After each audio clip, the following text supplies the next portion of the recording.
Bismillah. Donc là, on vous propose un devoir que vous devez rendre avant la dernière séance en présentiel. Donc, avant la dernière séance en présentiel.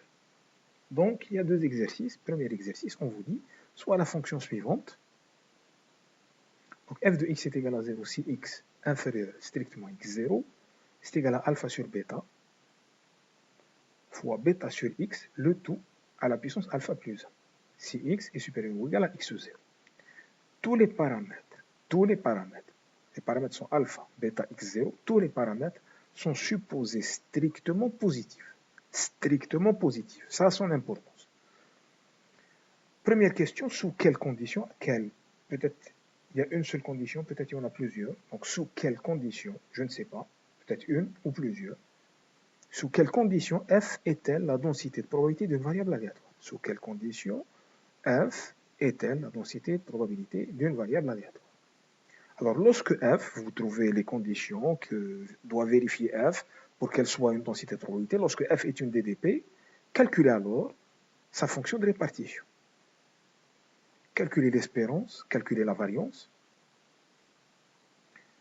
Quatrième question, trouvez t appartenant à R tel que l'intégrale de moins l'infini à t de f de x dx est égale à 0,5. Il faut trouver ce t qui vérifie l'intégrale de moins l'infini à t de f de x dx est égale à 0,5.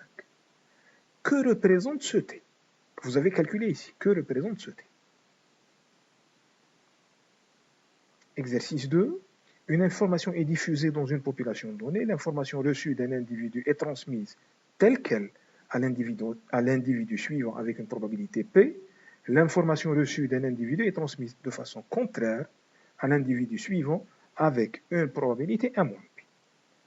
Alors, je vais essayer de donner un exemple pour fixer les idées.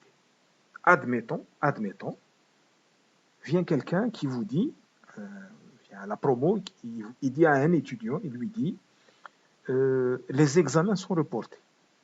Donc ça, c'est l'information. Les examens sont reportés.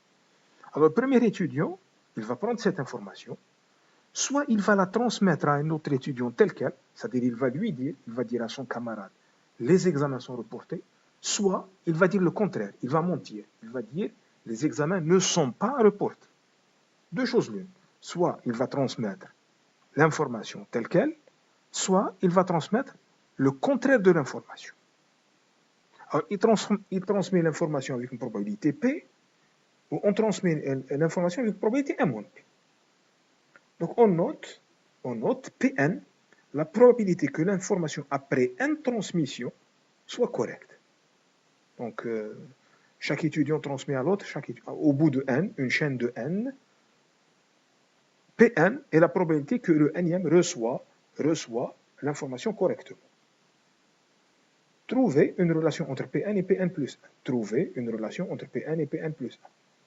2. Donner l'expression de Pn en fonction de P, ce P-là, et N. Troisième question, calculer la limite lorsque n tend vers plus l'infini de Pn. Que pouvez-vous en conclure?